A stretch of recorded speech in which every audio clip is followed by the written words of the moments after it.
Hello, my name is Ola, and I'm going to be reacting to Bible Games 3 by Angry Video Game Nerd.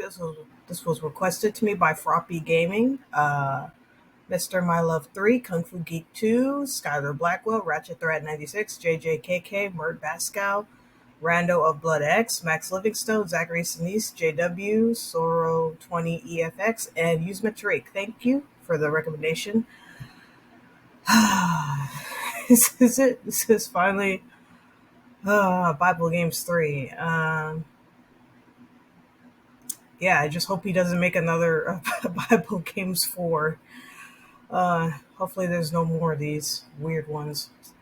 Anyway, yeah, let's check this out. And if you want to like, comment, subscribe my channel. If you don't want to, that's fine too. Here we go.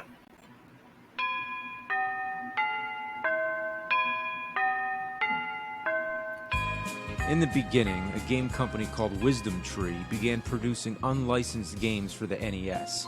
Wisdom Tree said, let there be shit. And there was shit. Yep. Yeah, you know what I'm talking about. Bible games. Like Bible Buffet, where you're blown off a snowman's head, which has nothing to do with the Bible. Super Noah's Ark 3D, where you're slingshotting pissed off animals. Sunday Fun Day, where you're killing random people on your way to church. And all those ridiculous CDI games. Yippee! Yippee! Whoops! Whoops. Yippee! I've already talked about these games in my previous Bible Games episodes, so what's the point of going on anymore? Because Part 3 is never as good. But, you know, there's a few more Bible games left, so I might as well finish what I started.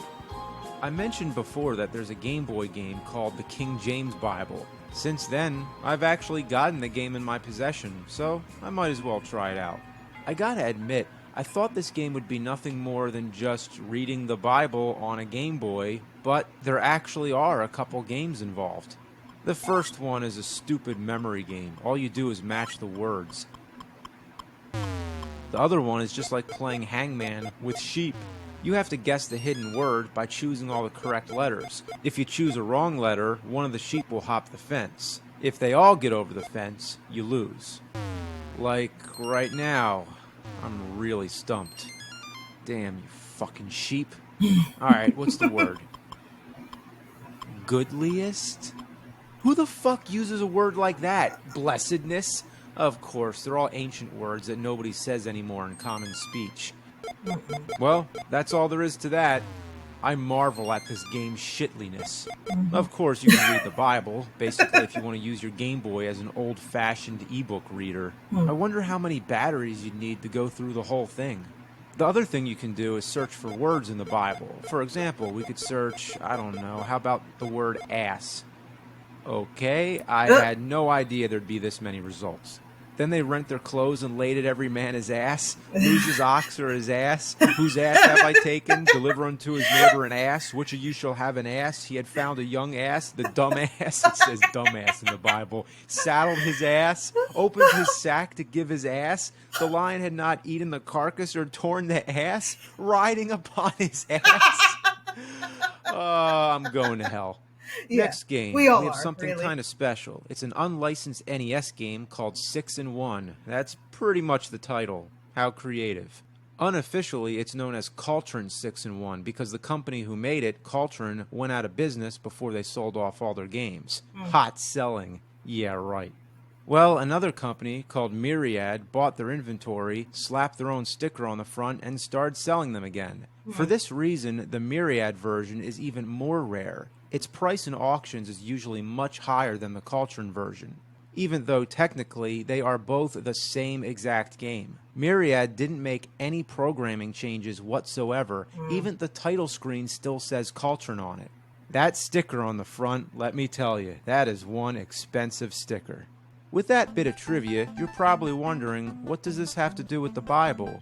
Well, there's 6 games on it. All of them suck major shit. And they definitely went for quantity over quality, much like Action 52, although it's not that bad. Honestly, the games aren't horrible, they're just mediocre copycats of other games. Cosmos Cop is a ripoff of Space Harrier, Balloon Monster is a ripoff of Buster Brothers, Porter is a ripoff of Sakoban, Bookymon is a ripoff of Make Tracks, also known as Crush Roller, Magic Carpet 1001 is sadly the most original of all of them. But there is one Bible game on it, Adam and Eve. It's a 2-player co-op game where you fly around on balloons and try to land on top of cute little worms. Out of all the games on this cartridge, this is probably the most original. They sure put a new twist on the story. Instead of Adam and Eve being a man and a woman, they're now asexual twins. Take your guess which is which, the one with green hair or the one with red skin. Are they aliens or something? Is that why there's space in the background? The tree of life apparently is now just a few bamboo sticks crossed together. The serpent is now a whole army of balloon flying worms. And there's a bird that lays eggs on you. What kind of bird lays eggs while it's flying? That's like a human mother running a marathon and just dropping out a baby. The only other thought is that it's an egg-shaped piece of shit, but it's from a bird, so it would usually be white, which would be the color of an egg, but instead, it's brown like shit.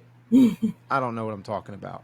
I myself wouldn't know how to make a game based on Adam and Eve, but I'd never think to make the forbidden fruit actually count as points. What were they thinking when they came up with this? I guess they were just trying to be really original. Well, nope. Actually, it's a complete ripoff of Balloon Fight.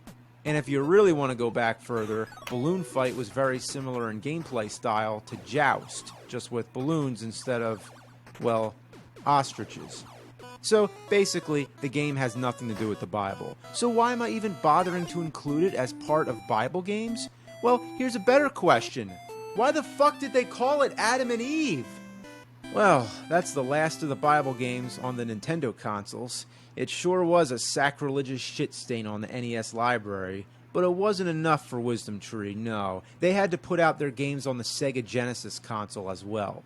Tell you the truth, these are all games I've reviewed already on NES. Sometimes the Genesis versions are different, like they were with Action 52, but this is not the case here. All these games are nearly identical to their 8-bit counterparts. Spiritual Warfare is pretty much the same. You know, that Legend of Zelda clone where drug dealers are shooting lasers at you from alleyways. Since the whole game functions just like Zelda, with item inventory and everything like that, wouldn't it have been nice to use the same save feature? Instead, there's this annoying password system. If you're gonna copy anything from Zelda, have a save feature. And that was on NES, so you'd think with a more advanced console, they'd be able to do that again. Then there's Exodus and Joshua, which were both the same 2 games anyway, which were both adapted from a game called Crystal Mines. Not much to reiterate here, just going around blasting giant cheese puffs.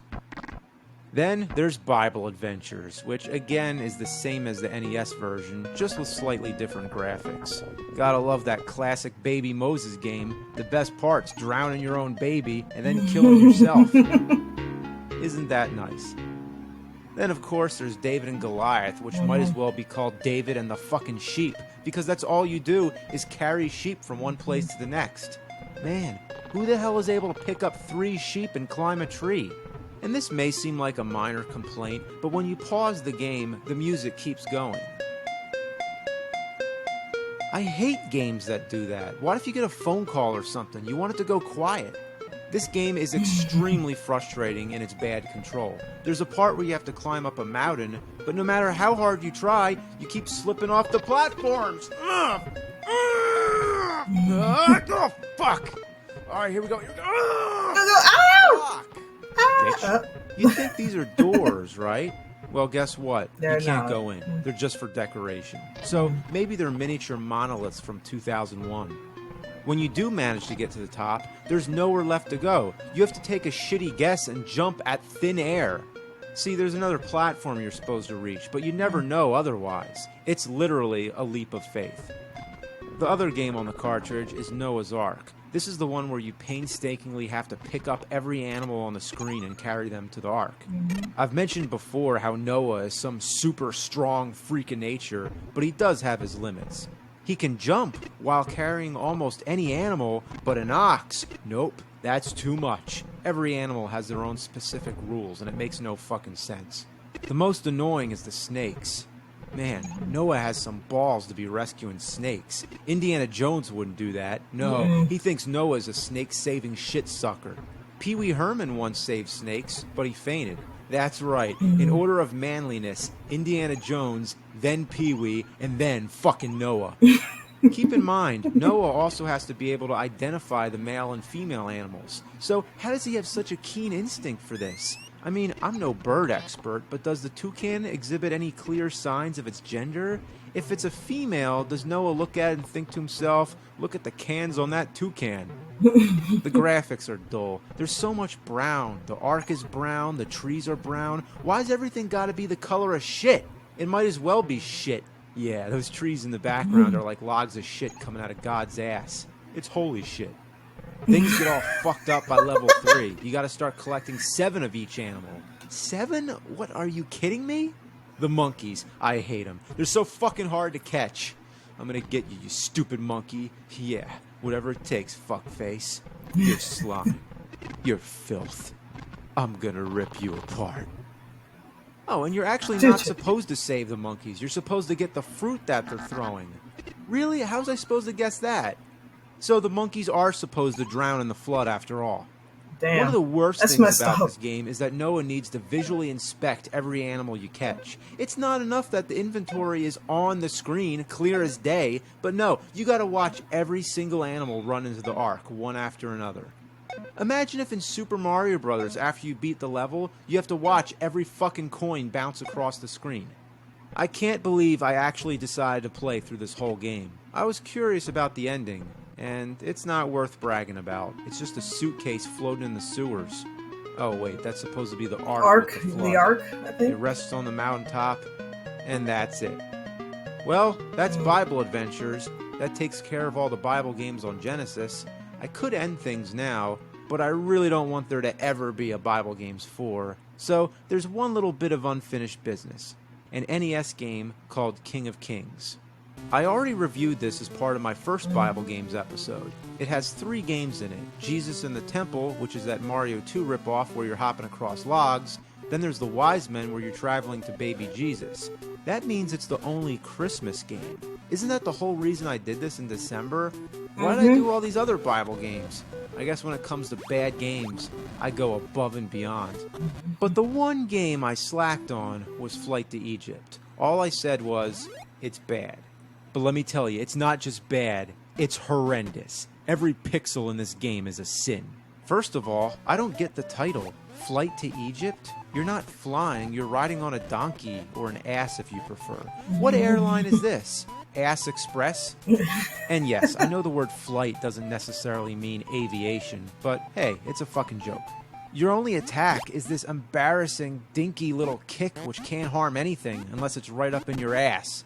Or I should say your ass's ass, not your ass that's sitting upon the ass.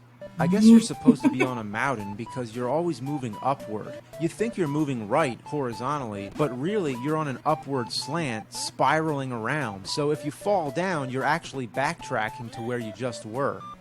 Isn't that weird? And what's with all the ice stages? You're supposed to be going to Egypt. Did you get sidetracked on the fucking North Pole? When you collect health, it only counts if you're able to answer a Bible question. I beheld blank as lightning fall from heaven. Anyone who's seen Street Fighter the movie should know that one. And here's a tip. Anytime it's a true or false question, if it has anything to do with killing, then it's always true. There's not much else to say about this shit heap. I might as well just leave it at, it's bad. But the truth is, it's even worse. At least we could check out the ending. They arrive safely in Egypt, and an angel visits Joseph. That's it? Wow. And that's it?